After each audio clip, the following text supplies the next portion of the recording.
Muy buenas tardes, Dios los bendiga. Estamos aquí de nuevo, juntos todos, un miércoles más, en estas clases que hemos denominado discipulados de discípulos, ¿no? O lecciones para transmitir funcionamiento y evangelismo.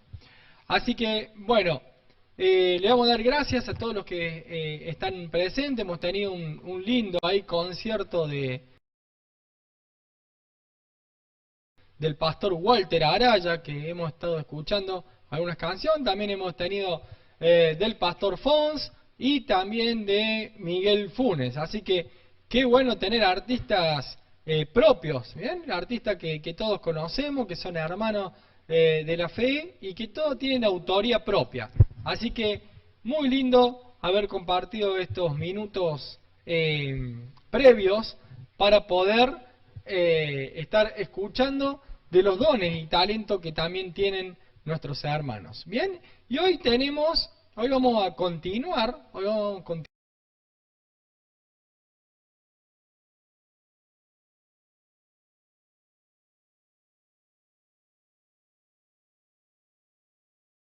así que nos salió muy caro poder contratarlo, así que bueno, lo vamos a tratar de aprovechar al máximo. La idea es que de a poco podamos ir compartiendo también el espacio con otros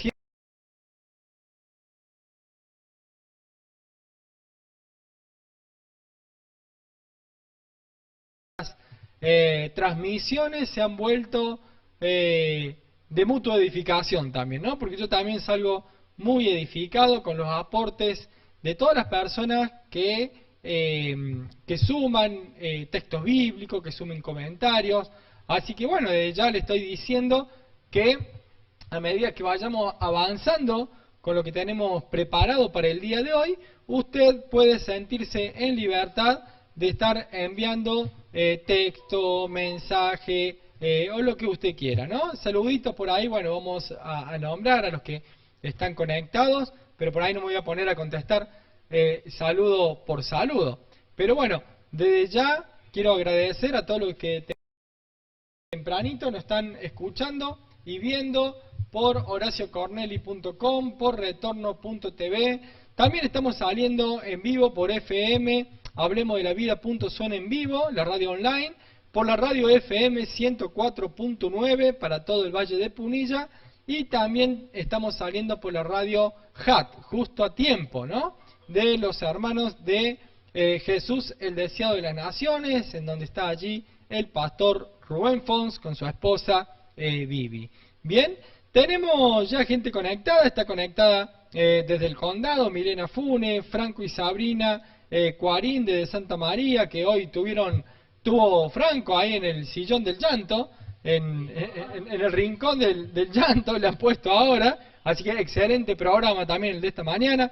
También Martín Moreno, bien, el pastor Martín Moreno, que también de Jesús el deseado de las naciones, allí desde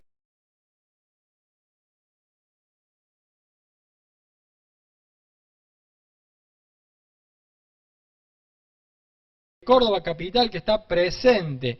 Cristian y Silvia también presente, pastores junto con Pablito y Cecilia López de Río Segundo, son los 4 pastores que tenemos allí en Río Segundo, así que los 2 matrimonios pastorales, así que le mandamos un fuerte abrazo y gracias por acompañarnos, y sepan que ustedes también pronto van a estar participando, así que no se van a salvar de tener que participar en estas reuniones, ¿bien?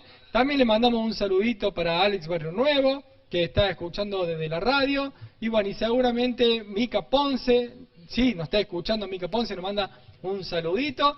Hoy la radio tuvo un problema con la luz, por eso es que sí se pagó la luz, quédense tranquilos, pero se había cortado, hubo corte de luz y por eso no pudo salir el programa, que se va a estar transmitiendo seguramente en el día de mañana, el programa que se dio esta mañana. Bien, así que, bueno, vamos a ir arrancando ya nomás. Vamos a hacer un repasito. En la primera lección nosotros habíamos hablado de el día en que debíamos tener o celebrar la Santa Convocación o la Congregación de Todos los Santos, ¿no? Y sabíamos que era el séptimo día. Eso es lo que vimos. A través de la Escritura logramos entender que no es cualquier día que nos tenemos que congregar, sino que es el séptimo día, en el día de reposo, en el Shabbat, en la caída del sol del día viernes hasta la caída del sol del día sábado. Nosotros debemos tener una reunión congregacional, que nos juntamos todos. Eso fue la primera lección. En la segunda lección estuvimos viendo que el propósito de la reunión congregacional no es la predicación, no es la adoración, no es nada. Es la mutua edificación, que podamos edificarnos mutuamente, que todos los hermanos que ya han sido bautizados y que son los que pueden participar de esta reunión, puedan aportar algo para la edificación, ¿bien? Ya sean textos bíblicos, ya sean testimonios, ya sean oraciones, ya sean agradecimientos, ya sea aún pedidos de oraciones, ¿bien? Cantos, de un montón de formas nos podemos edificar mutuamente. Aún cuando hacemos estudio bíblico, seguido con una temática que pueden ser las porciones de la Biblia, que nosotros llamamos o denominamos como las parayat, ¿bien? Y nos podemos ir edificando mutuamente, pero que no es eso solo, sino que toda la reunión es mutua edificación. Y después también en la tercera lección empezamos a ver el objetivo de la reunión congregacional. No puede haber una reunión congregacional si no cumple el objetivo de la participación de la Cena del Señor. Porque sí o sí necesitamos participar de la Cena del Señor en una reunión congregacional. Si no, no tiene sentido la reunión. No tiene sentido la reunión. Y ya vamos a explicar todo esto, porque también vamos a ver la adoración eclesial. Ya vamos a ir viendo muchos aspectos, tenemos mucho tiempo, así que miércoles tras miércoles vamos a ir hablando de diferentes temas que también se puede preguntar. Si usted tiene alguna duda, si usted tiene algo para preguntar, ¿por qué esto, por qué lo otro? Bien, puede enviarnos un mensajito y si lo sabemos lo vamos a contestar, y si no lo sabemos lo prepararemos para poder contestar y enseñar. Lo importante es que todos los que están viendo esta lección, estos videos, sepan lo que hacemos, sepan para qué nos juntamos, sepan por qué nos juntamos, cuál es el objetivo, cuál es la intención de cada cosa que hacemos, el propósito, ¿no? El propósito de las cosas que nosotros hacemos. Por eso es tan importante la participación de cada uno de ustedes en este programa, porque me interesa que no que me estén escuchando solamente a mí, sino que podamos tener una interactuación, que haya un feedback entre lo que están escuchando y yo acá, que trato de hacer como una conducción. ¿Bien?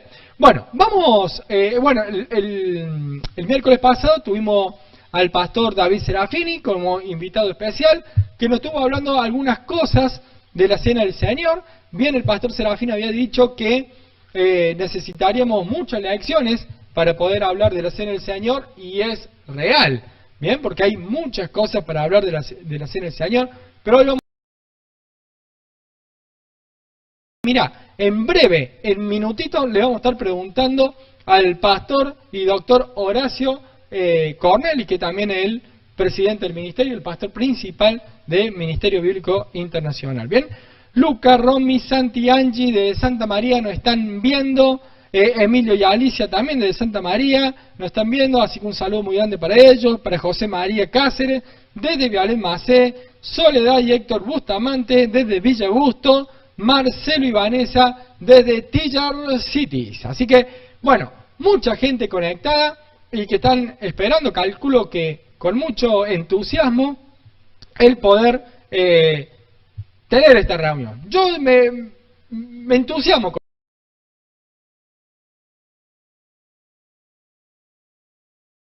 esta reunión. Me gusta mucho por la participación. No por lo que yo doy, sino por la participación. Así que bueno, dicho todo el protocolo, vamos a dar comienzo ya con la grabación, así que vamos a dar comienzo. Y bien, habíamos dicho que vamos a continuar con estas lecciones de funcionamiento. Si bien tenemos funcionamiento y evangelismo, ahora estamos hablando un poco más de lo que es funcionamiento. Y hay dos textos, voy a nombrar dos nomás ahora, pero que seguramente el pastor Horacio nos va a estar despejando algunas dudas. Bien, primeramente yo quiero leer Jeremías 31, primero quiero leer Lucas 22, 14. Lucas 22, 14, que acá el Señor Jesucristo estaba instituyendo la cena del Señor. Bien, Lucas 22, 14. Perdón, 14 no, 17. 22, 17. Vamos a corregir para que no vuelva a cometer el mismo error. 22, 17, ¿no? Dice, y habiendo tomado la copa, dio gracias y dijo, tomad esto y repartidlo entre vosotros, porque hoy digo que no beberé más del fruto de la vid hasta que el reino de Dios venga. Y tomó el pan y dio gracia y lo partió y le dio diciendo, esto es mi cuerpo que por vosotros es dado, haced esto en memoria de mí. De igual manera, después que hubo cenado, tomó la copa diciendo, esta copa es el nuevo pacto en mi sangre, que por vosotros es derramada. Y por mucho tiempo se ha pensado como que existía un nuevo pacto.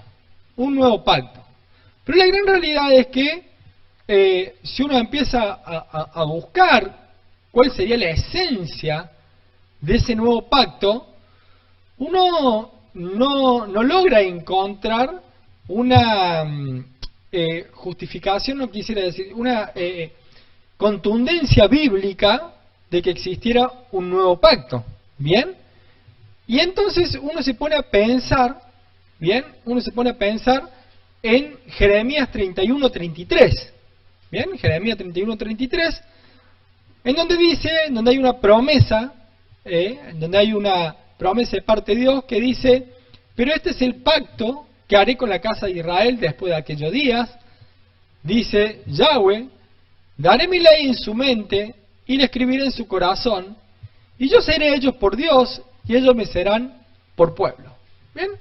Entonces dice este texto, como que Dios en algún momento, más adelante, o sea, posterior a Jeremías, va a hacer un pacto.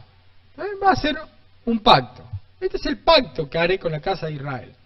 Entonces uno se puede lograr a preguntar, bien, no sé si ustedes son preguntones, a mí me gusta preguntar sobre la Escritura, bien, y vamos a aprovechar que lo tenemos el pastor Horacio para poder hacerle esas preguntas.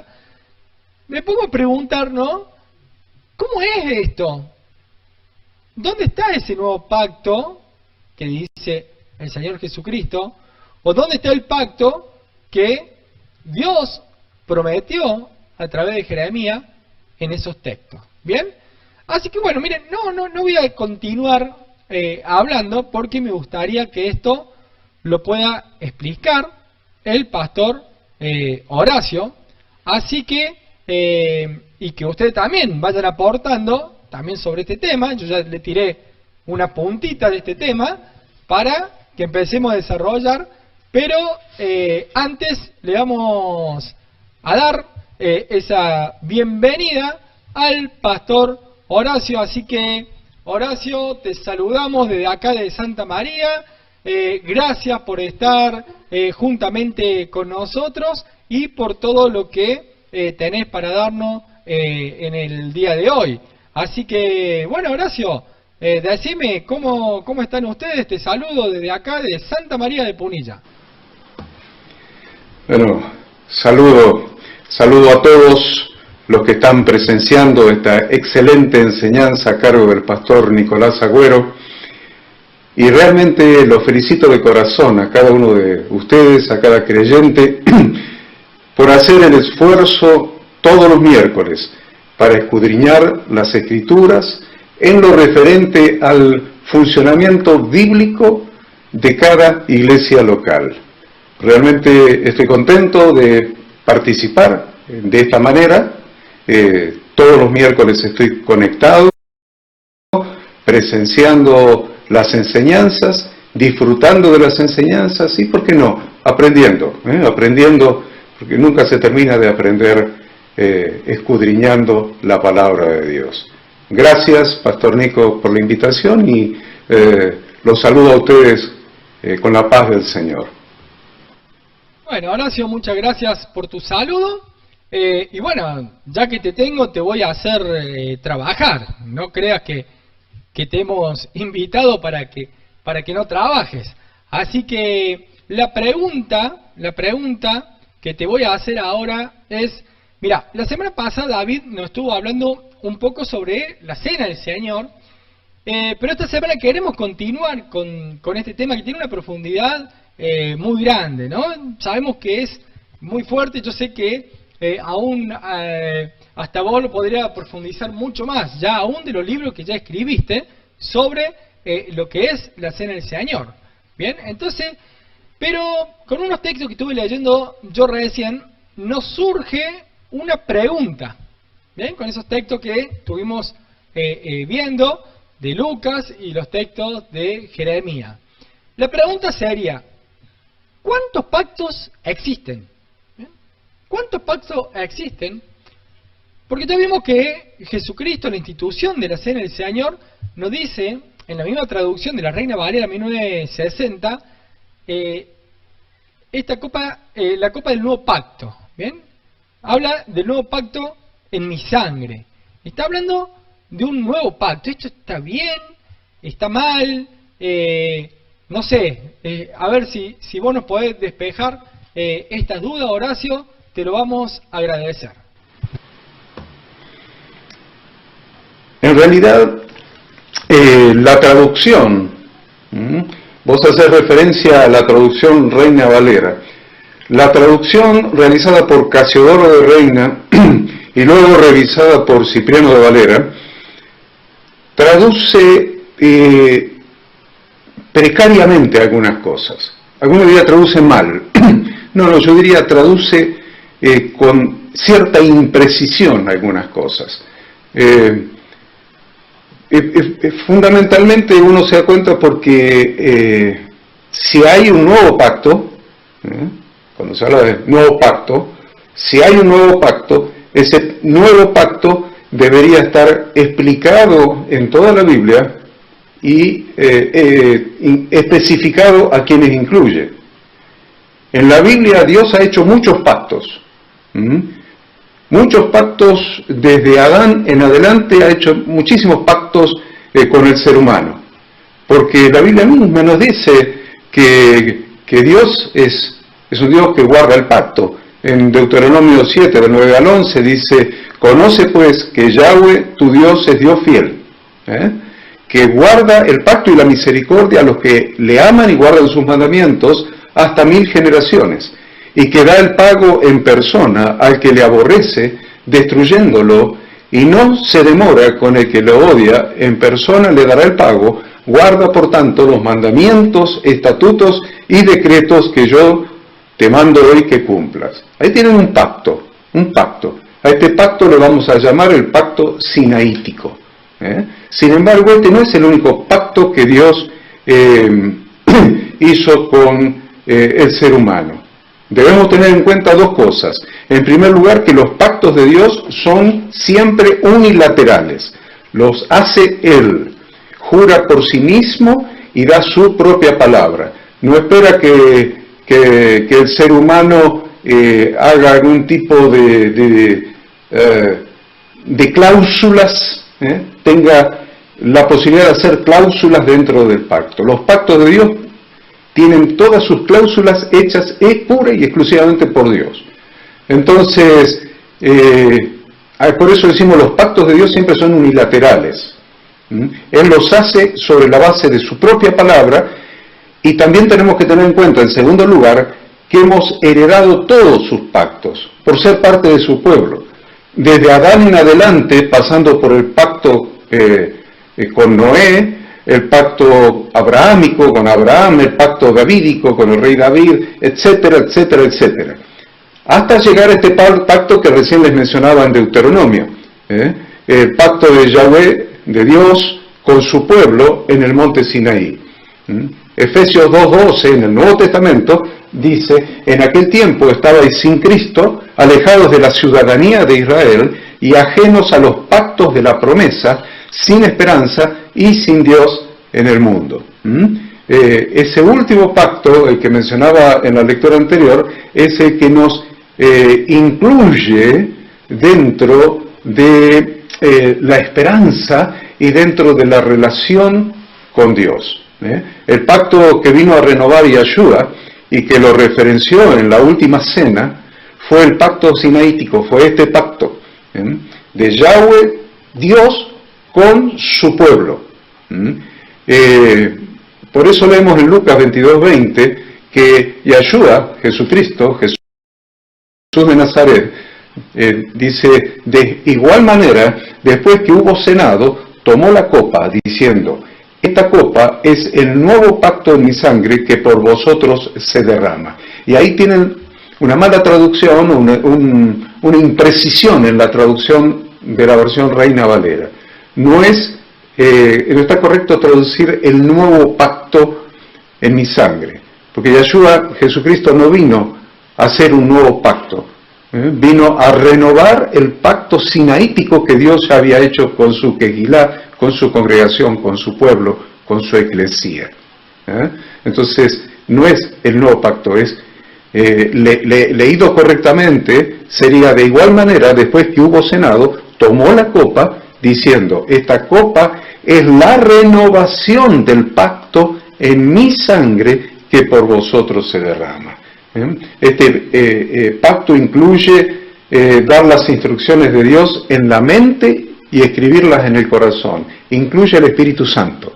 Y el Espíritu Santo es el que da las instrucciones de Dios en la mente y las escribe en el corazón de los creyentes. Usted lo va a ver en Jeremías 31:33, prometido en el Antiguo Testamento, y reafirmado en Hebreos 8:10 en el Nuevo Testamento. Dice: pero este es el pacto que haré con la casa de Israel después de aquellos días, dice Yahweh, daré mi ley en su mente, la escribiré en su corazón, y yo seré a ellos por Dios, y ellos me serán por pueblo. Este es un pacto con una familia que se convirtió en un pueblo, el pueblo de Dios.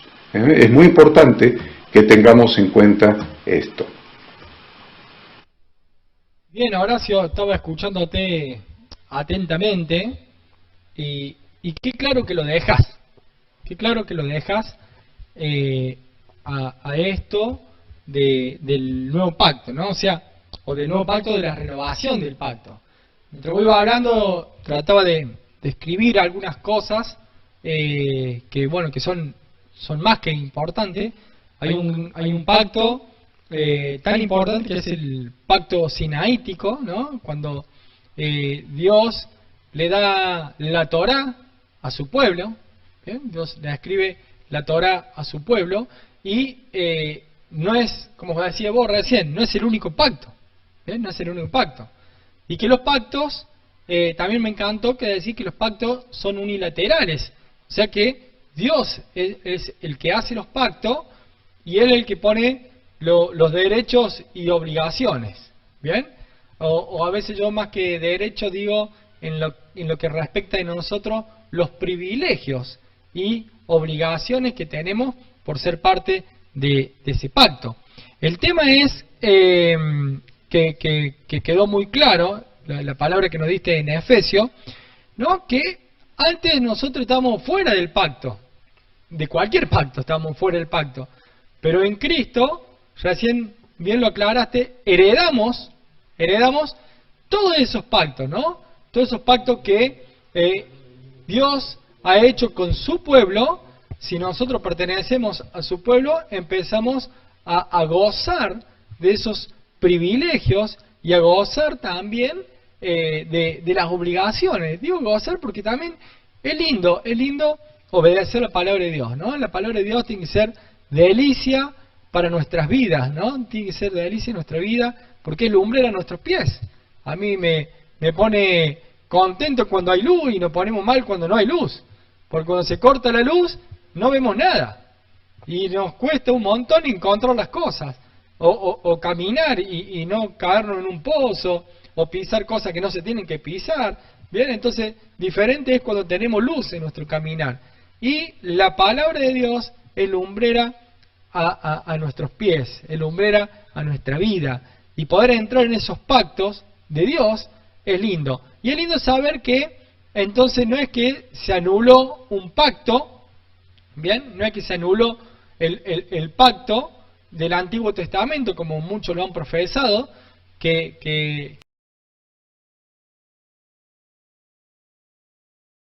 con Jesucristo se anula directamente el Antiguo Testamento, entonces ya no hay más nada que ver con los sacrificios que se hacían en esa época, sino que ya ahora hay un nuevo pacto con Jesucristo. Entonces eso no es así, sino que hay una renovación, bien lo aclaraste, hay una renovación del pacto. Bien, vamos con otra pregunta, después vamos a ir con todos los comentarios y todas las cosas. Me gustó también lo que dijiste, ¿no? De una traducción pobre o una traducción imprecisa en cuanto a la palabrita, ¿no? De la nuevo pacto o renovación de pacto. La otra pregunta que te quiero hacer, gracias Horacio por la respuesta, ¿no? Pero sí te quiero preguntar esto. Si Jesucristo renueva el pacto de su Padre, no sé si Jesucristo renovó el pacto de su Padre, entonces ¿qué deberíamos hacer? ¿Qué deberíamos hacer nosotros como miembros de una comunidad, dentro de una congregación, de manera práctica, en el momento en que celebramos la Cena del Señor? ¿Bien? En relación a lo que nos acaba de enseñar sobre el pacto, ¿no? Entonces, ¿qué es, o lo que se te ocurre, o lo que vos nos puedes decir, en relación de qué podemos hacer de manera práctica con relación a este tema?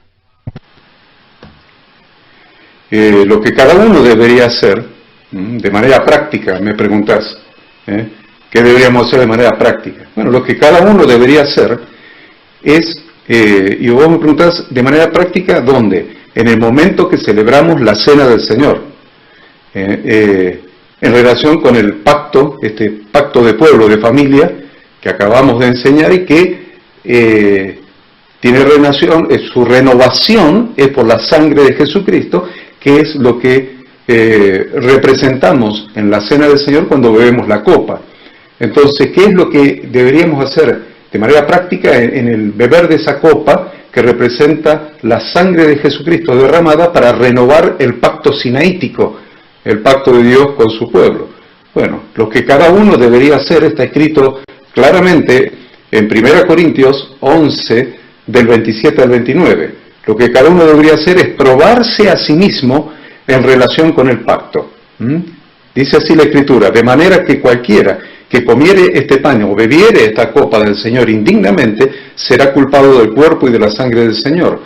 Por tanto, pruébese cada uno a sí mismo, y coma así del pan y beba de la copa, porque el que come y bebe indignamente, sin discernir el cuerpo del Señor, juicio come y bebe para sí. Lo que debería hacer es probarse a sí mismo si verdaderamente está teniendo un correcto discernimiento de lo que significa el cuerpo del Señor.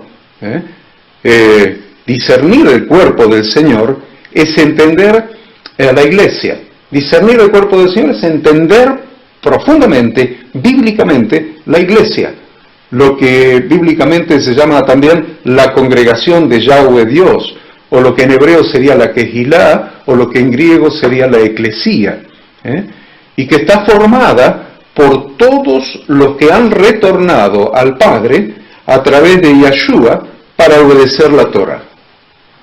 Y eso lo deberíamos discernir. No pensar que nosotros somos la única iglesia y que nosotros somos la iglesia, o que hay una iglesia ahora nueva que reemplazó al pueblo de Dios que hizo el pacto, con el que hizo el pacto sinaítico, el pueblo de Israel. No. Ahí eso es una confusión, es una ensalada rusa.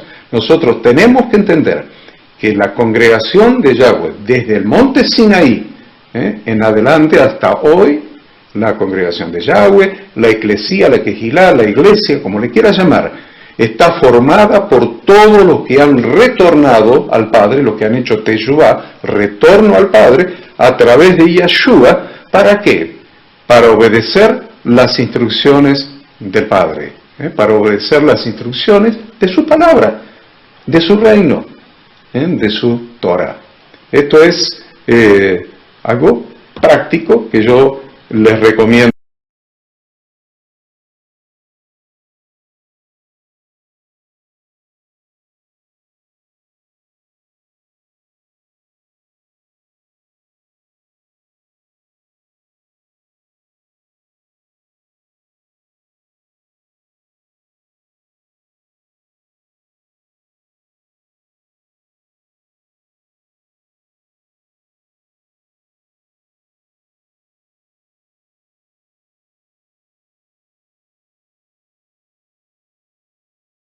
Nos enseñaste en estas dos simples preguntas, ¿bien?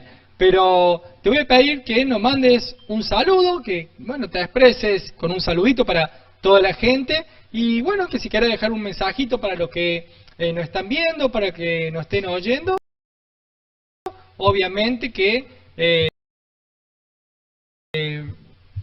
tenés la posibilidad porque todos están esperando también tu palabra. Así que bueno, Horacio, no te hago perder más tiempo, así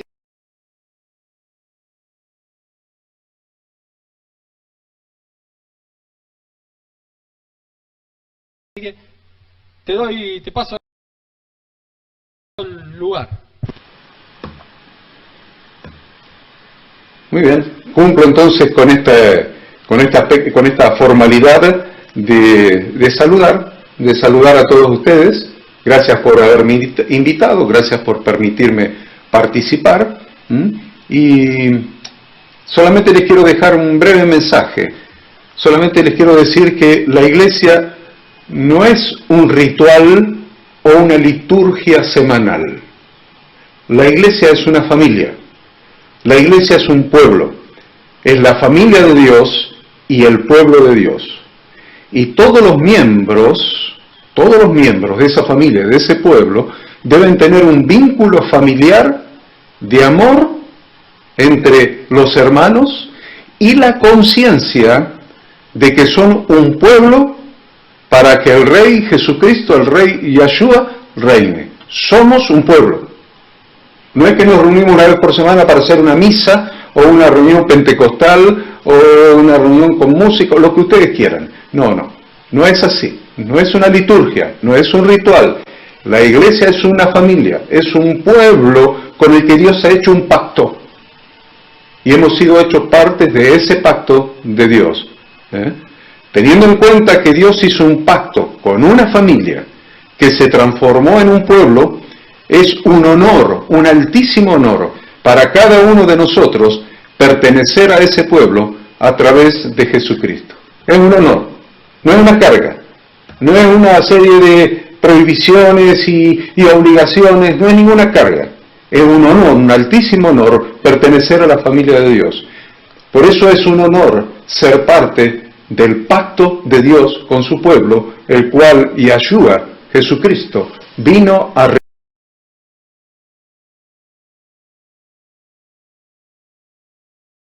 renovar. Y el Espíritu Santo fue enviado el día de Pentecostés del año 30 de la era común para escribir ese pacto, para darlo en nuestra mente, escribirlo en nuestro corazón, para que se convierta, se transforme en nuestro estilo de vida. Lo que hay en el corazón, lo que hay en la mente, se transforma en acciones y se transforma en nuestro estilo de vida. Así que este es mi mensaje para hoy y los saludo con amor y con la paz de nuestro Dios y el amor de nuestro Redentor Jesucristo. Amén. Bueno, gracias Horacio, te despedimos. Gracias por todo el tiempo que nos has brindado. Y bueno, han surgido, tengo acá un montón de cosas, creo que dejaste bien claro, había una pregunta ahí en el chat, creo que lo aclaraste bastante bien, que no existen dos pactos, sino que es un solo pacto y que hay una renovación. Si bien hay muchos pactos en donde se van formando como un gran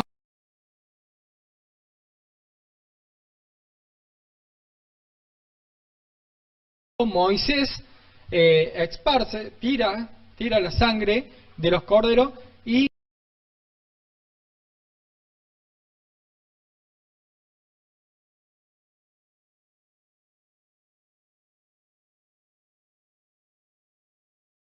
en los días de Yom Kippur, en la festividad de Yom Kippur, en el día del perdón, el sumo sacerdote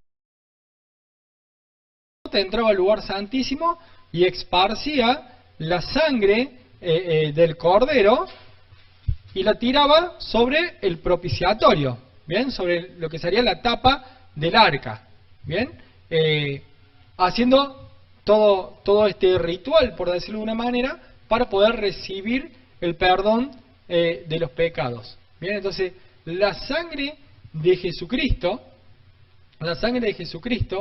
es la que cae sobre el propiciatorio, bien, para que nosotros podamos recibir el perdón de Dios. Y por eso en el momento en que Jesucristo expira, se abre, bien, se abre el lugar santísimo, se raja el velo de arriba hacia abajo, bien, en donde ya la entrada al lugar santísimo no tenemos la posibilidad todos, pero con ciertas condiciones, ¿no? Porque Jesucristo abre ese camino para que nosotros podamos llegar directamente a la presencia de Dios. Bien, bueno, ya vamos a profundizar un poquito más también sobre el tema del discernir. Vamos a hablar un poquito de todos los textos que tenemos.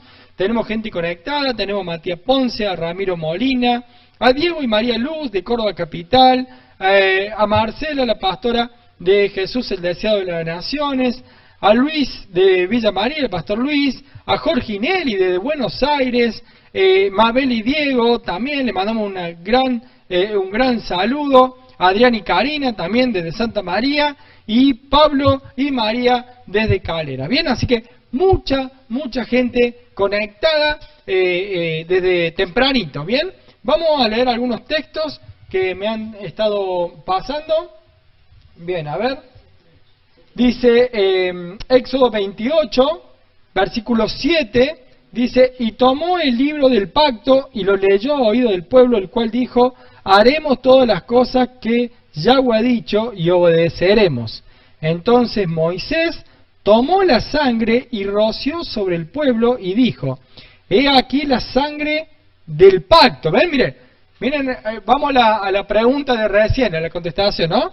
Y he aquí la sangre del pacto que Yahweh ha hecho con vosotros sobre todas estas cosas. Bien, entonces acá vemos cómo la sangre es esparcida por Moisés por el pacto. Y Yahshua y Jesucristo dice: esta es la copa. ¿Ven? Esta era, ahora se me fue. Esperen que acá lo tengo el texto. Perdón.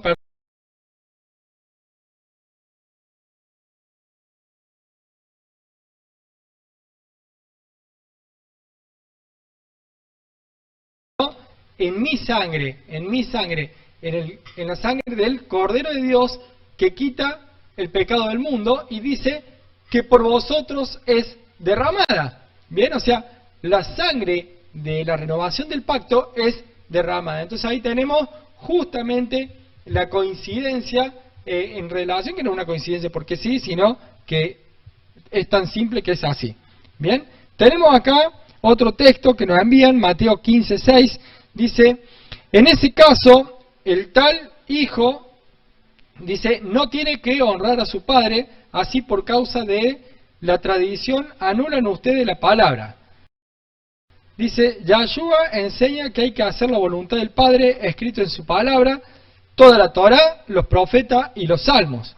Y también dijo: yo no vine a abolir, sino a cumplir, diciendo que los mandamientos del Padre son para siempre. O sea, también hay una renovación indirecta a lo que dice Jesucristo en estos textos, ¿no? Yo no vine a anular, sino que vine a cumplir, vine a renovar, a demostrar que esta palabra es delicia, ¿no? Que esta palabra es para que nosotros podamos vivir y que nuestra vida dé en el blanco.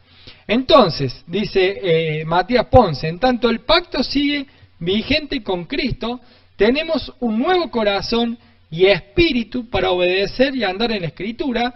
Y le agrego lo que dice Matías, lo que había dicho el pastor Horacio, que es el Espíritu Santo, bien, es el Espíritu Santo el que transforma, bien, nuestra vida, porque pone la ley de Dios en la mente y en el corazón a través del Espíritu Santo.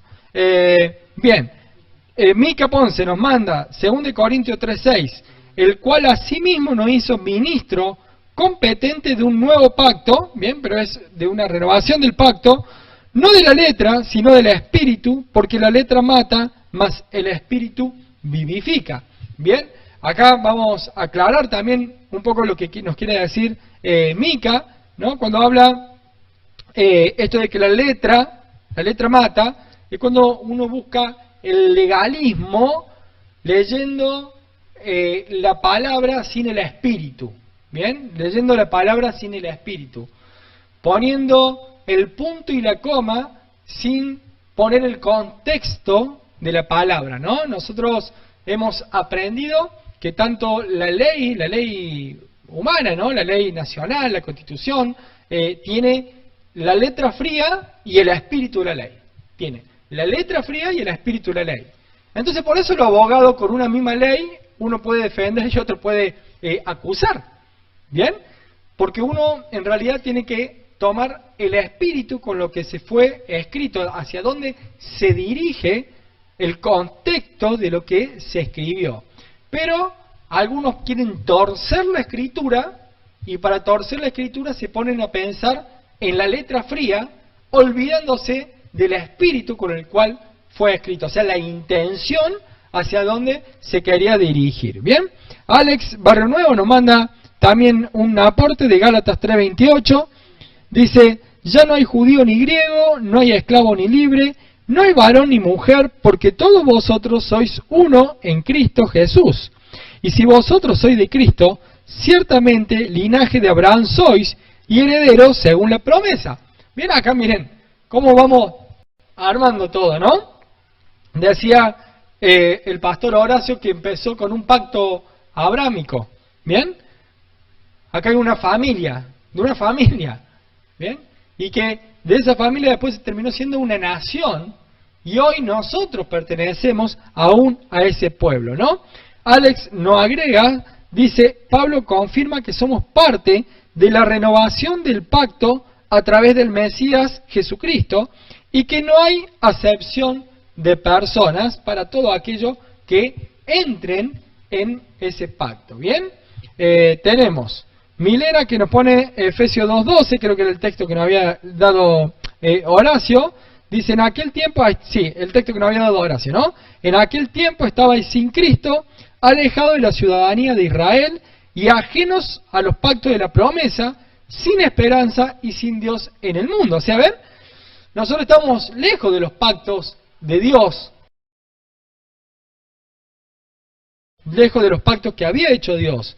Pero ahora en Cristo Jesús, añade en el versículo 13, vosotros que en otro tiempo estabais lejos, habéis sido hechos cercanos. ¿Por qué? Por la sangre de Cristo, ¿ven?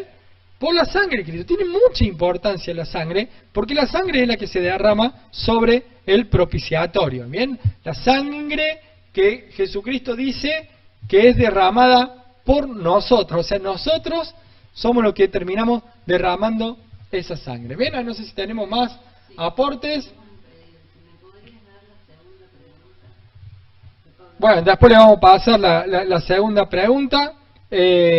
Dice Milena, así que yo no soy extranjero ni advenedizo, sino conciudadano de los santos y miembro de la familia de Dios. Lo que decía Horacio, que la iglesia es una familia. Y qué importante esto, lo de la familia, porque, miren, el tema de la semana que viene va a ser la familia, ¿bien? Va a ser la familia, ¿bien? La congregación y la familia. Miren cómo se van enlazando.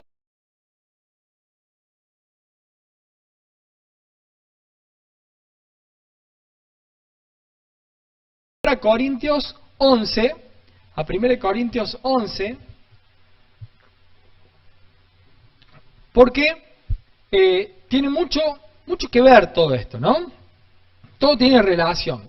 Vamos a ver 1 Corintios 11, 17, que dice, pero al anunciaros esto, que sigue, no os alabo. Bien, o sea, hay una exhortación del apóstol Pablo hacia la iglesia de Corintio, porque dice, porque no os congregáis para lo mejor, sino para lo peor. ¡Wow! Es fuerte lo que dice. Es una gran exhortación que nos está dando el apóstol Pablo, principalmente ahora a la iglesia de Corintio. Nosotros sabemos que el objetivo de la reunión congregacional es la cena del Señor. Y sabemos que el propósito de la reunión congregacional es la mutua edificación.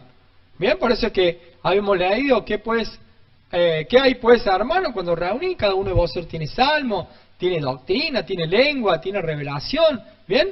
Tiene interpretación. Bueno, hágase todo para la edificación, ¿bien? Entonces, la iglesia es una familia espiritual, cuyo el centro y la cabeza es Jesucristo. Y la finalidad de todas las reuniones debe ser espiritual. ¿Bien? Toda la reunión, la finalidad, tiene que ser totalmente espiritual. Pero los corintios se habían olvidado de esto. Entonces se reunían más para tener una fiesta carnal. Y cuando digo una fiesta carnal no es necesario que digamos que se fueron a la lujuria o a los excesos de medido. No. Solamente con comer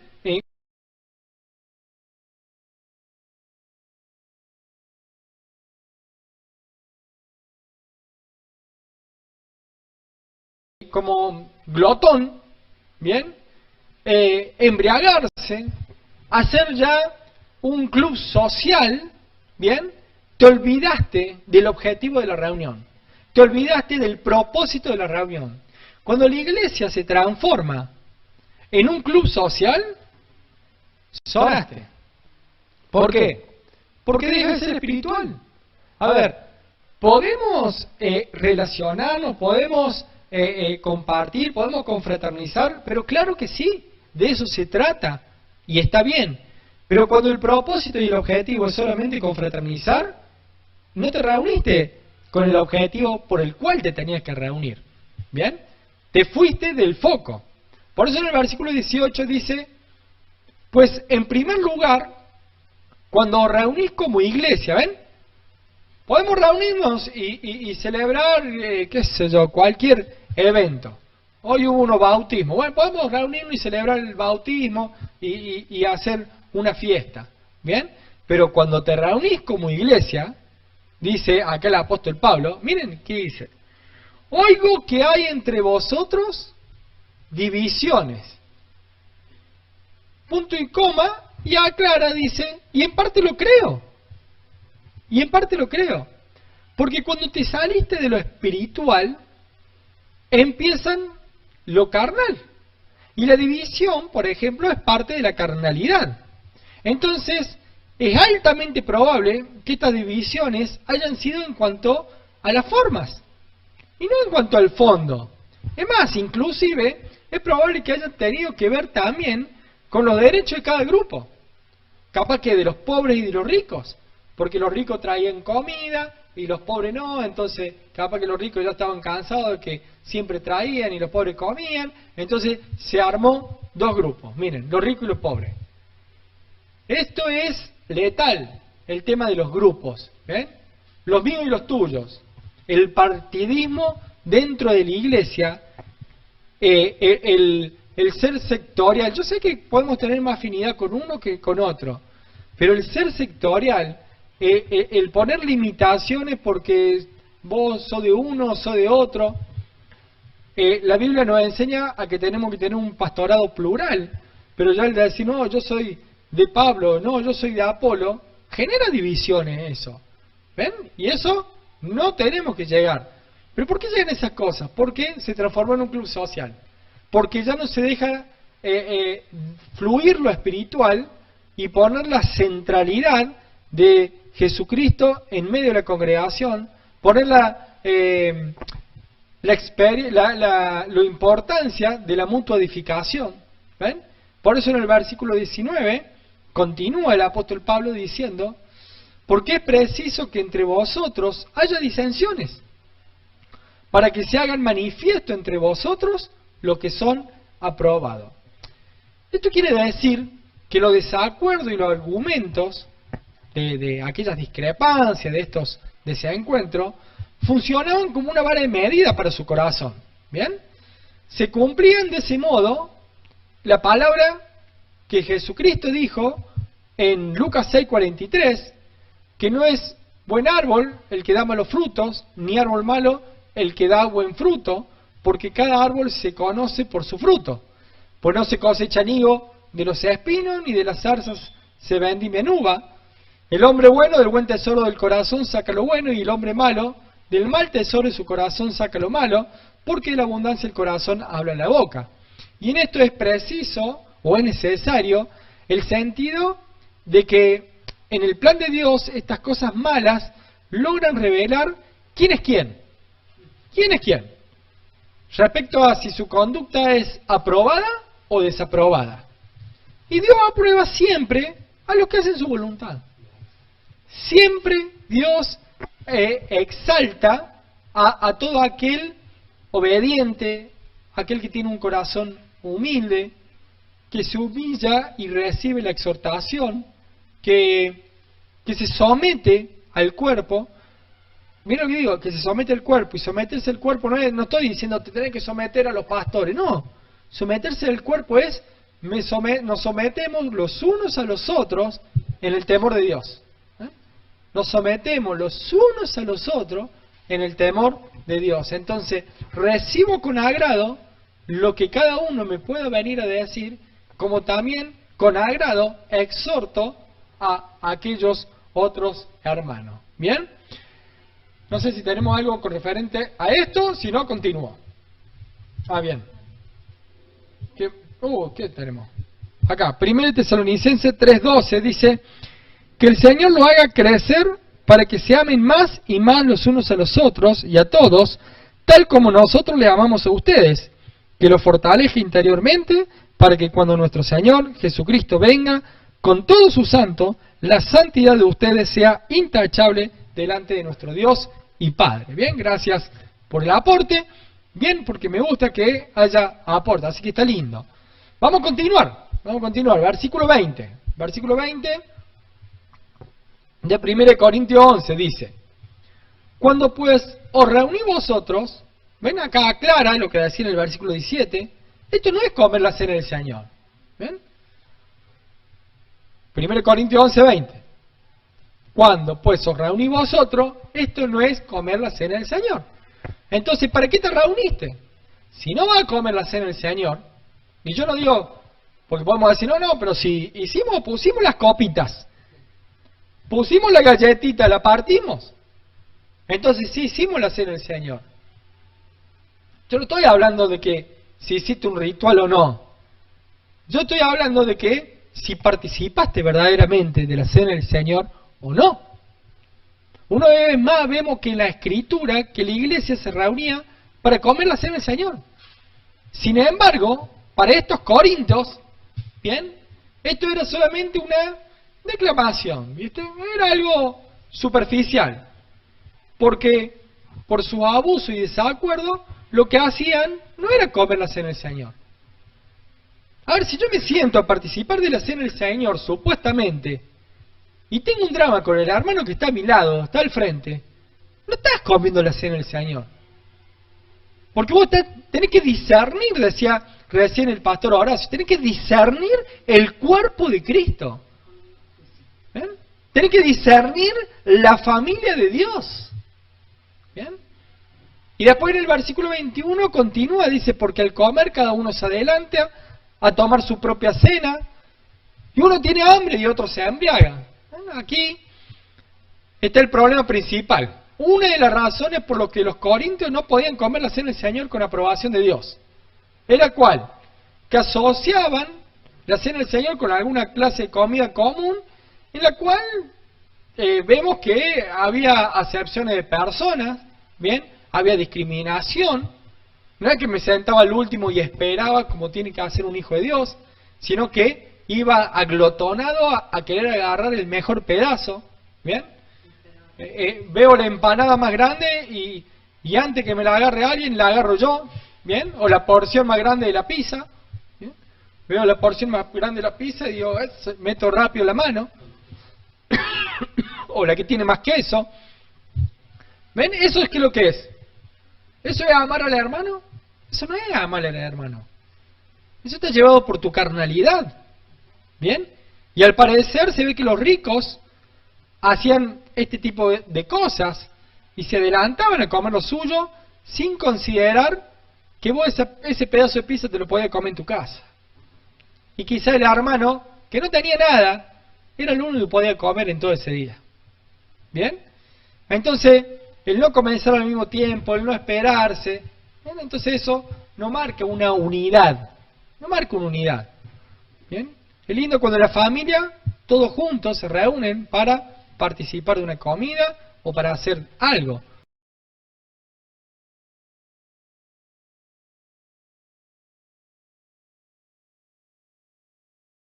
Pero bueno, en realidad lo importante es que todos puedan compartir, pero no que haya un egoísmo, ¿bien? En cada persona, sino no, todo lo contrario, una sedacá, una justicia social, un querer dar, ¿ven? Un dar, una misericordia, un ayudar al otro, ¿no? Entonces, cuando habla de que alguno es embriagado, esto prueba de que esta comida era diversión, era otra cosa, ¿bien? Era un viva la pepa, decía mi abuela siempre, ¿no? Y no había una expresión de amor.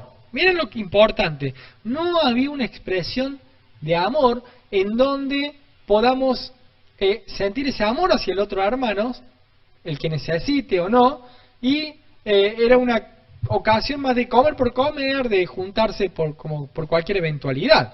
¿Bien? ¿Hay algún aportito? Veo que acá me van poniendo las cosas, por eso a veces digo. Bien, dice otro texto en Mateo 5:23, por lo tanto, si estás presentando tu ofrenda en el altar y allí recuerda que tu hermano tiene algo contra ti, deja tu ofrenda allí delante del altar, ve primero y reconcíliate con tu hermano, luego vuelve y presenta tu ofrenda. También tengo acá Alex que nos manda, dice, pero evita las cuestiones necias y genealógicas y contención y discusiones acerca de la ley, porque son vanas y sin provecho. Al hombre que causa divisiones después de una y otra amonestación, deséchalo, sabiendo que el tal se ha pervertido y peca y está condenado por su propio juicio. Esto es Tito 3:9 al 11. Vemos que hay que evitar todo tema que cause división en el cuerpo. Si no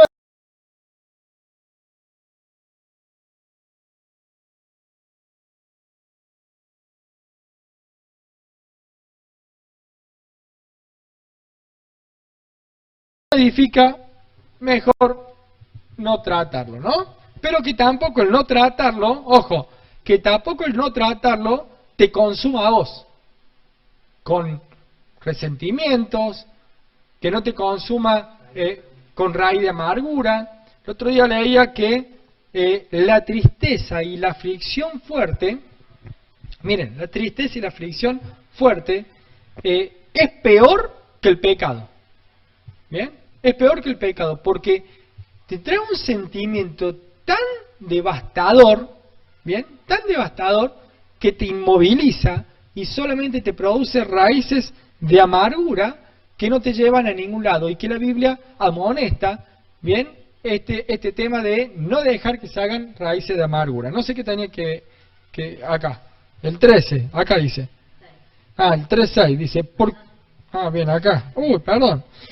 Me mezclan todo, dice el 3.6, dice, el cual asimismo, dice 2 Corintios 3.6, el cual asimismo nos hizo ministro competente de un nuevo pacto, que sería de una renovación de pacto, no de la letra, sino del espíritu, porque la letra mata, más el espíritu vivifica, bien, en relación a lo que habíamos hablado recién. Y acá tenemos 1 Corintios 11, bien, pero esto ya lo vamos a leer.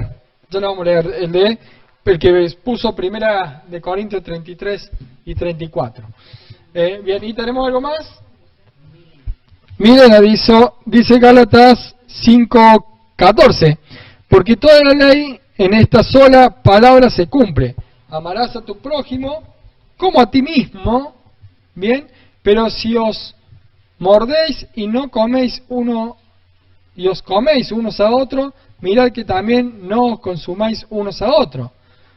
Digo pues, andad en el Espíritu y no satisfagáis los deseos de la carne, porque el deseo de la carne es contra el Espíritu y el del Espíritu es contra la carne. Y estos se oponen entre sí para que no hagáis lo que quisiere. Pero los que son de Cristo han crucificado la carne con sus pasiones y deseos. Si vivimos por el Espíritu, andemos también por el Espíritu. ¿Bien? Gálatas 5, del 22 al 25. Después tenemos, bien, vamos a 1 Corintios, volvemos a 1 Corintios 11, 22, dice, pues que no tenéis casa en que comáis y bebáis, o menospreciáis la iglesia de Dios y avergonzáis a los que no tienen nada. ¿Qué os diré o alabaré? En esto no os alabo. ¿Ven? Los corintios habían pervertido. Miren, con esta palabra se lo digo. Los corintios habían pervertido la naturaleza de la asamblea de la congregación. ¿Bien? La reunión congregacional la habían pervertido. Porque la reunión congregacional es para la adoración de Dios. Y adoramos a Dios en la cena del Señor, adoramos a Dios en el momento de la ofrenda, adoramos a Dios en el momento de la mutua edificación. ¿O no dice la palabra que Dios busca adoradores que le adoren en espíritu y en verdad? Dios no busca gente que sumemos número en una reunión. Dios dice que busca adoradores que adoren en espíritu y en verdad. Entonces, si yo tengo algo contra alguien en la misma congregación, ¿bien? Si yo tengo pleitos, si yo tengo divisiones, si yo tengo celos, contienda, ira, amargura, no me estoy congregando para lo mejor, ¿bien? No estoy alabando a Dios, no estoy adorando a Dios, ¿bien? Los corintios, en esa comida nada bíblica, cometían dos males. Uno, menospreciaban la iglesia local.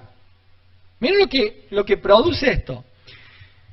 Uno de los males que tenían estos hermanos de Corintios era que menospreciaban la iglesia local al corromper su naturaleza y su obra. Y los ricos de entre ellos avergonzaban a los hermanos más pobres. Cuando yo avergüenzo a alguien, lo estoy lastimando. ¿Bien? Entonces, mientras ellos comían en abundancia, otros lo dejaban con hambre, por ser excluido de esa abundancia. Y así se dividió la iglesia, según los rasgos sociales, los ricos y los pobres. Y eso fue causa de disensión.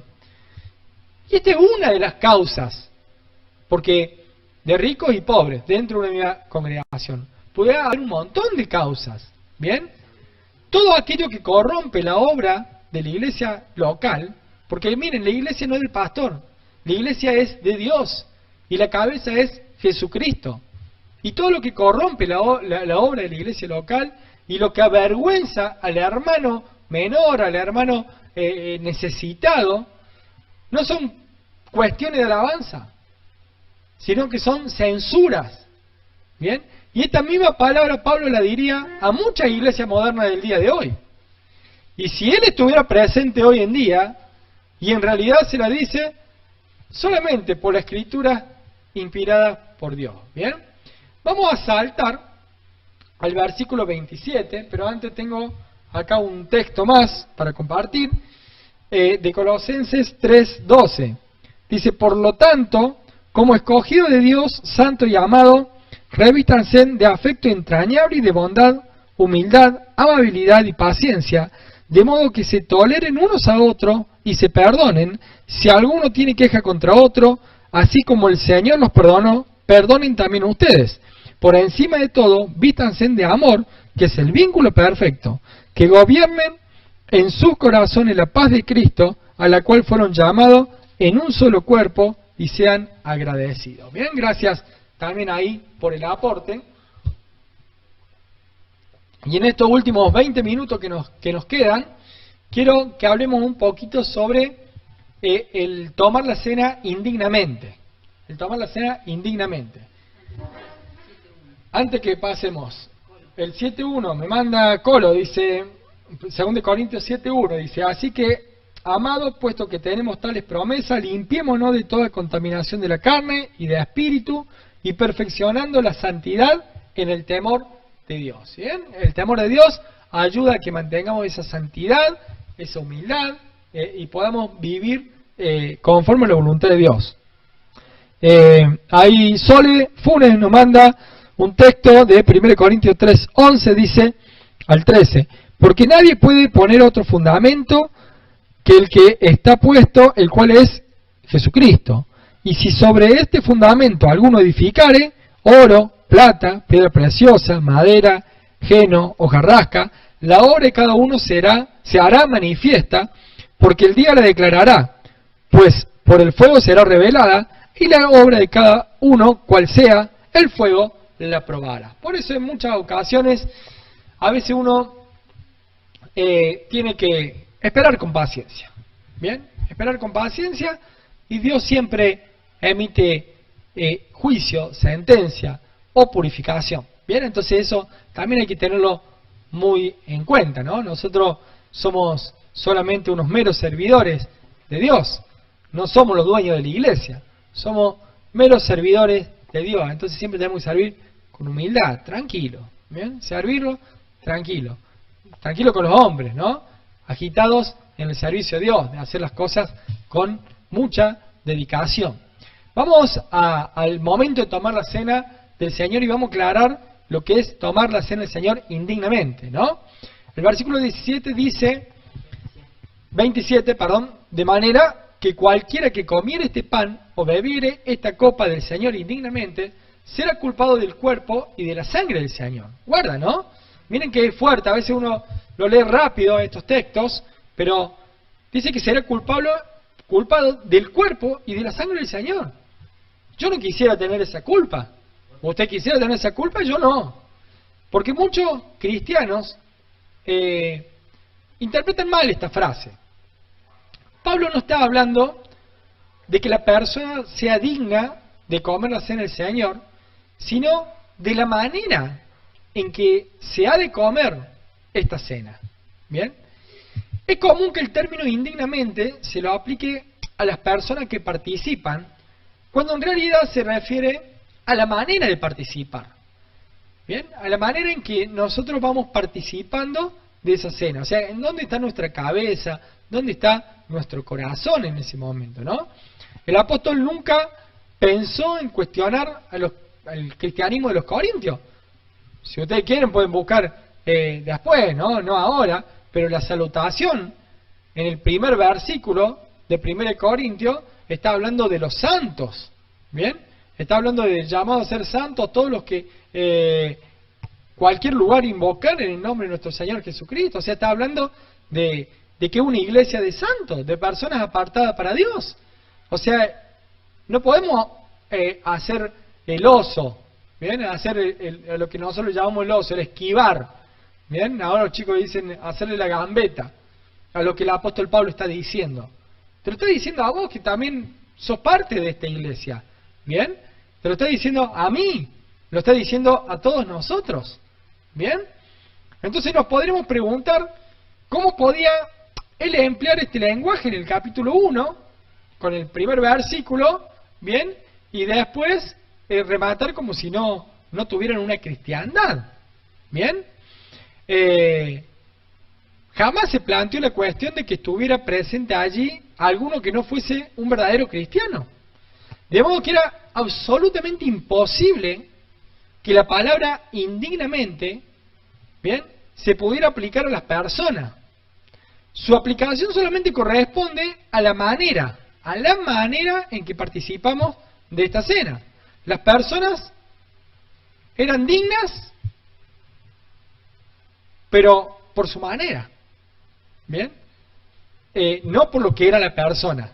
¿Bien? Entonces, son exhortadas como santas a juzgarse, a mirarse a sí misma en lo que respecta al cómo voy a proceder en tomar la cena del Señor. ¿Bien? Porque nótese que el juicio de Dios ya había comenzado, porque cuando nos adelantamos al versículo 30, 1 Corintios 11, dice que por lo cual hay mucho enfermo y debilitado entre vosotros, y muchos duermen. O sea, quiere decir que el juicio de Dios cae cuando participa de la cena del Señor indignamente. Cuando participas de la cena del Señor indignamente, es un gran problema que te estás poniendo. Podemos hacer un ejemplo. Miren, mi hijo, en primer lugar, no debe juzgarse a sí mismo para determinar si merece ser mi hijo o no lo merece. ¿Bien? No se va a poner a pensar, ¿yo merezco ser hijo de mi padre? Y esto es así porque la vida también es gracia. Él no es mi hijo porque lo merece. Lo es simplemente porque yo lo engendré y porque Dios produjo en él el milagro de la vida. Él no hizo absolutamente para merecer ser mi hijo y nacer en mi hogar. No hizo absolutamente nada. ¿Ven? Teniendo en cuenta que la mesa familiar es el símbolo más importante de la convivencia familiar, ¿bien? En segundo lugar, también podemos decir que tampoco debe juzgarse a sí mismo para verificar si ha hecho alguna o algunas cosas que le pudieran quitar el derecho de sentarse a la mesa conmigo y con el resto de la familia. ¿Bien? No va a estar pensando, a ver, hoy puedo comer con mi familia o no. ¿Hoy puedo sentarme a la mesa con mi familia o no? No puede estar pensando eso. Lo que mi hijo debería juzgar cada vez es si está sentado a la mesa correctamente, con el propósito de corregir esas incorrecciones si es que correspondieran. A ver, algo que nosotros tenemos es que comemos siempre con remera, sin gorra, por decir algunas cosas, o que comemos todos juntos. Estoy diciendo algunas cosas básicas de nuestra familia. ¿Bien? Entonces, es cómo, pero por una cuestión de quizá otras familias lo permiten y está bien, está mal, eso es problema de cada familia. ¿Bien? Es una cuestión de que si en una familia se pone un orden, ¿bien?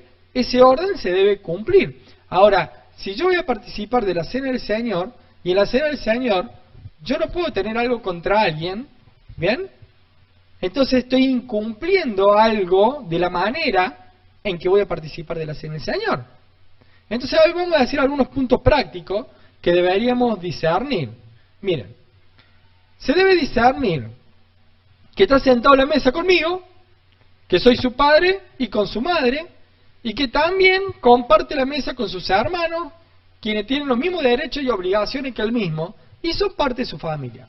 ¿Qué significa esto? Voy a llevar el ejemplo físico a la congregación. Entonces, cuando yo estoy en la cena del Señor, ¿qué tengo que pensar? ¿Qué tengo que discernir?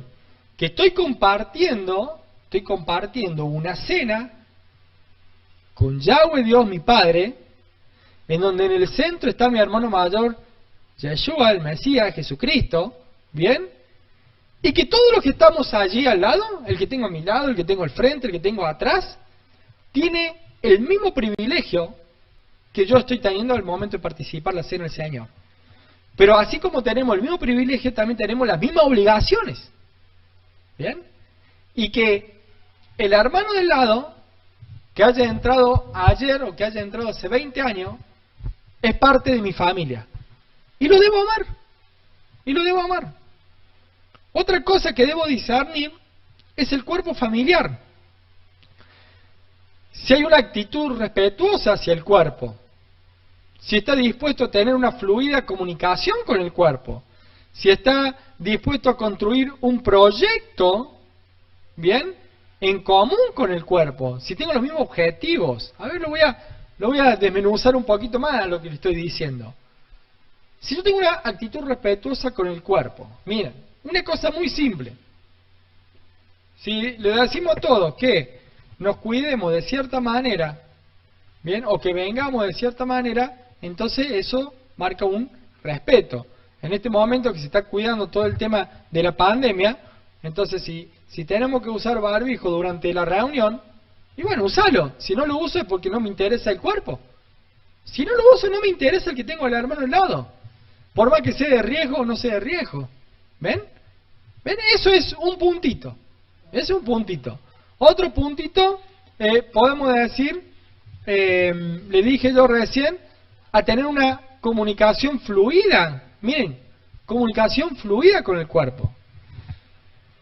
En una mesa familiar, cuando nos sentamos, obviamente no hay tele.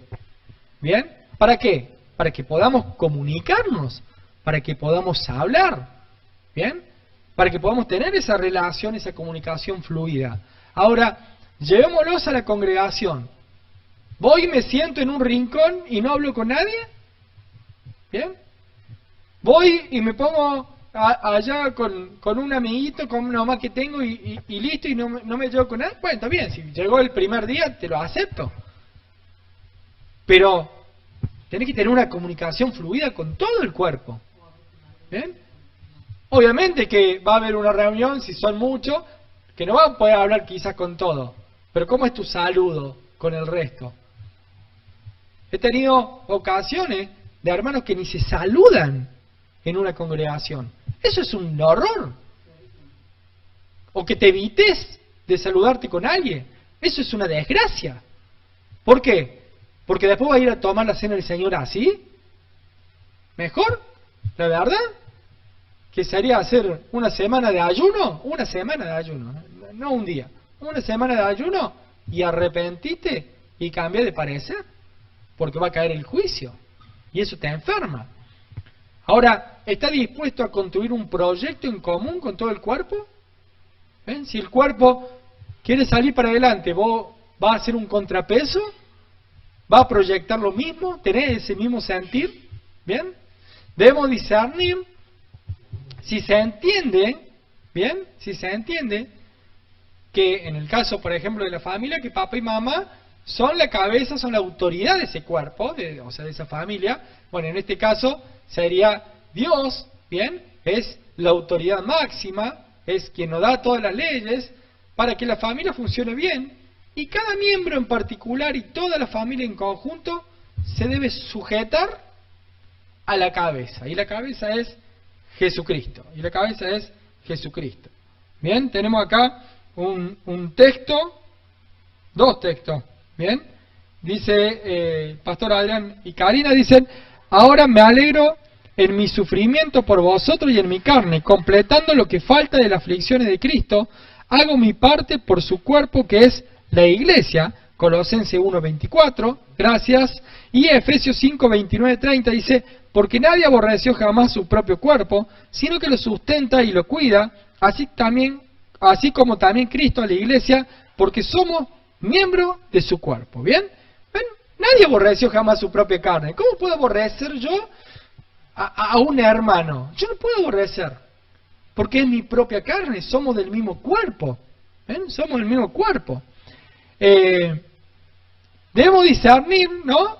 Que debemos estar sujetos a la cabeza, que es Jesucristo, que Jesucristo es la cabeza, pero también debemos estar sujetos los unos a los otros, ¿bien? En el temor de Dios. Se debe discernir también que el vínculo que une a esa familia, a esa congregación, es el amor. No hay otra cosa. El pegamento de la familia, el pegamento de la congregación, es el amor. Se debe discernir también que el pertenecer a ese cuerpo implica un compromiso, que ese compromiso te otorga derechos.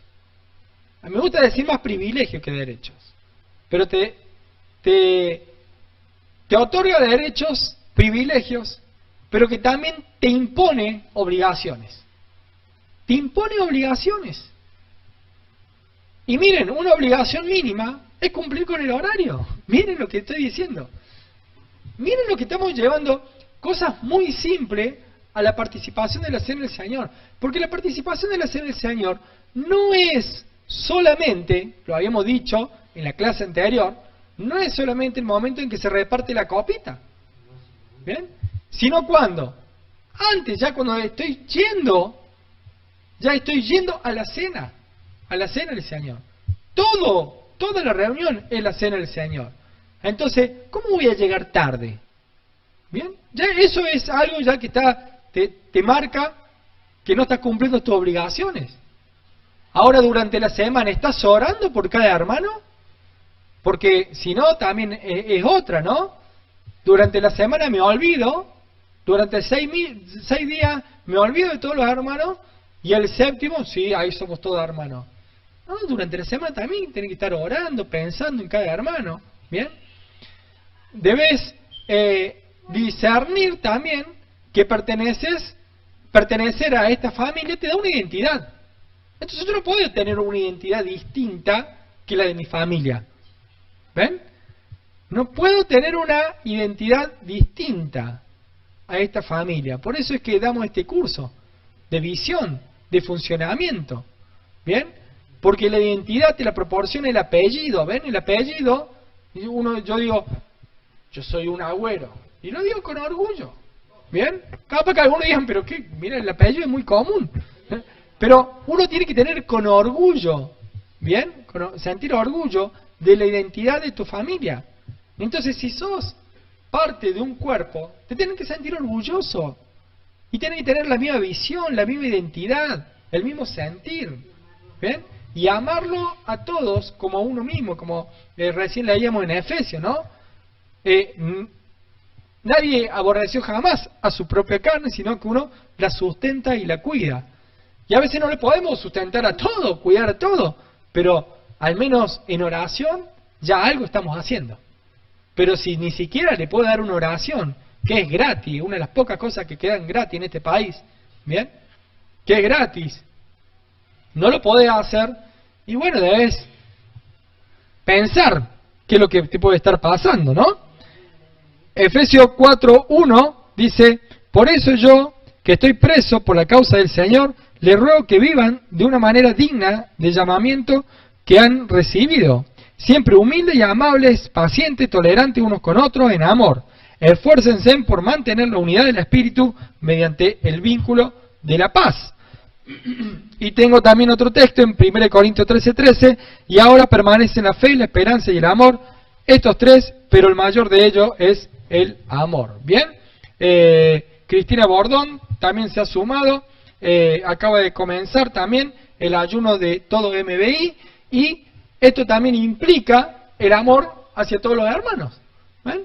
El amor hacia todos los hermanos, el ayunar, el ponerte en oración. Bien, y continuando, porque ya me quedan 6 minutos, la palabra indignamente es un adverbio. Recuerden esto, es un adverbio.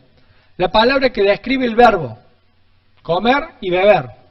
El punto es de comer la cena de cierta manera y no de ser digno para poder comerla. Nosotros pudimos ver que la cena del Señor no es una comida común para satisfacer el hambre físico o nada carnal, sino que es una conmemoración que proclama la muerte de Cristo. Por eso ha de ser una comida digna, ¿bien? Y que tenemos que discernir el cuerpo de Cristo. Y no con descuido o falta de respeto, ¿bien? Sino que debemos sentir realmente lo que esto significa. Nosotros vemos en la actualidad, en la observancia de la cena del Señor, no hay comida común si los participantes dejan de vagar la mente durante la cena. Si nosotros estamos pensando, che, ¿y esto cuánto termina? Uy, a ver el nene que se fue. No, la cena del Señor tiene que ser un momento de intimidad muy grande. No tiene que haber distracción. ¿Bien? Aún cuando estoy participando en la cena del Señor y terminé de participar en la cena del Señor por respeto al otro, quédate en el molde, quédate en tu lugar. ¿Bien? Quédate en tu lugar. Hasta que el que tenga que pasar te pase la canastita o la bandejita, ¿no? ¿Bien? Entonces nosotros no podemos estar pensando en cualquier otra cosa. Si no se concentran en lo que se están haciendo, cometemos el mismo error que los corintios. Y violamos las instrucciones apostólicas de este pasaje. ¿Bien? La consecuencia, claro, es grave. Es culpado de cuerpo y de la sangre. ¿Ven? Y cae juicio sobre quien la bebe, come y bebe indignamente. Por eso el versículo 28 dice, por tanto, pruébese cada uno a sí mismo y coma así del pan y beba de la copa. ¿Bien? Uno se debe examinar, pero después debe comer. Yo no puedo decir, no, estoy indignamente, no voy a comer. Si no vas a comer, no vengas. Si no vas a comer del cuerpo y la sangre de Cristo, no vengas directamente. Porque si no estás rechazando al cuerpo. Estás rechazando al resto de los hermanos.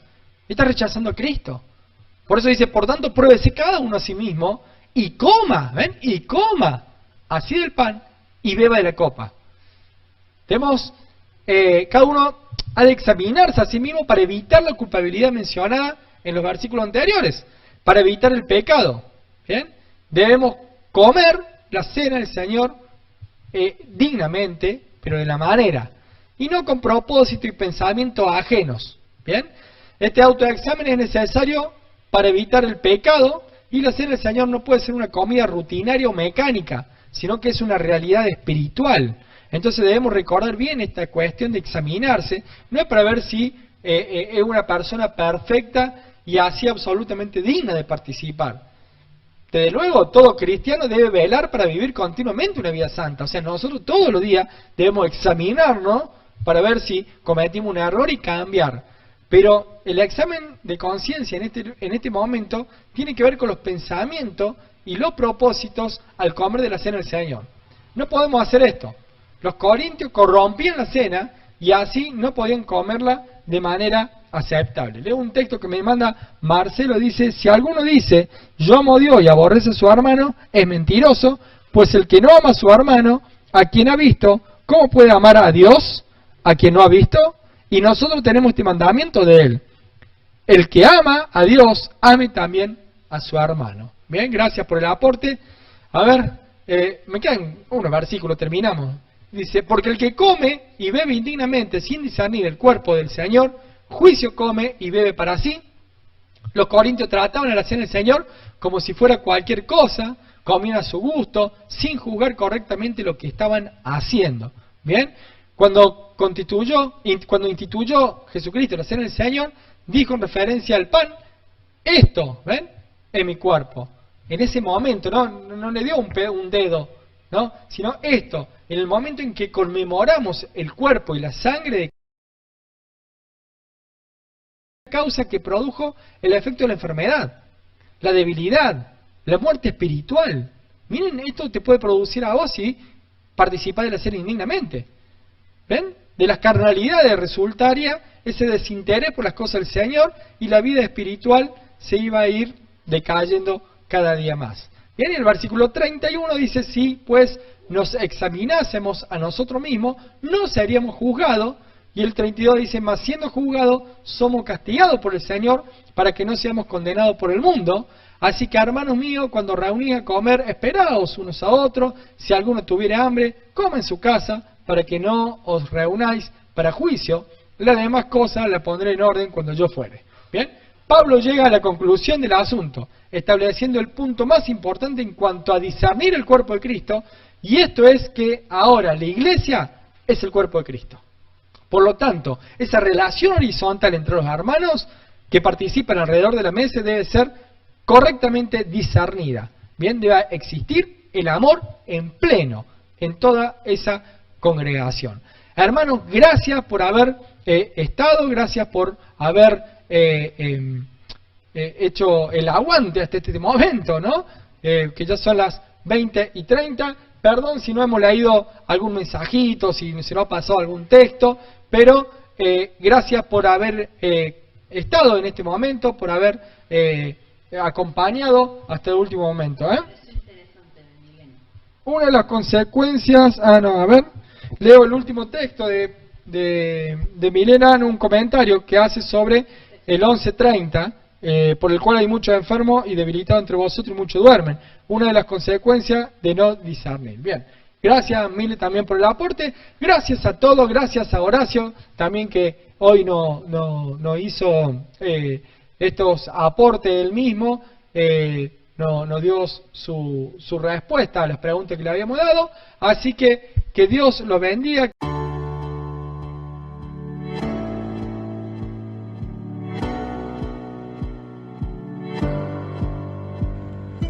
Queremos Esperamos que tú también conozcas esta herramienta que durante los últimos 18 años ha sido útil para las iglesias de todo el mundo de habla hispana, capacitando cientos de siervos de Dios. Las formas de aprender están cambiando y Ministerio Bíblico Internacional, a través de su Facultad Bíblica, brinda programas de formación ministerial bíblica, teológica y práctica para la multiplicación y edificación de la iglesia 100% online. Respondiendo a las necesidades de hoy, para aquellos que no cuentan con la posibilidad de asistir a clases presenciales, donde quiera que estés, en todo lugar, recibirás el material de estudio y verás las clases en vivo y on demand, accediendo a través de tu celular, PC, tablet o Smart TV. Recibe tu capacitación en las siguientes carreras: diplomado en teología para maestros de grupos de evangelismo y discipulado, licenciatura en teología pastoral, diplomado en teología y práctica ministerial para pastores, líderes y servidores.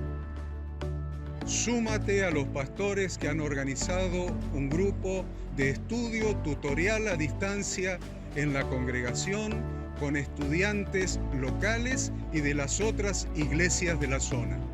Esta es tu oportunidad como seguidor de Cristo para comenzar tus estudios y completar tus exámenes desde la comodidad de tu hogar y en los horarios que tengas disponibles. Súmate al liderazgo de este tiempo y adquiere las habilidades, herramientas y valores necesarios para impactar el mundo con la palabra de Dios y transformar la vida de aquellos que creen al Evangelio. Para más información, ingresá a facultadbiblica.com.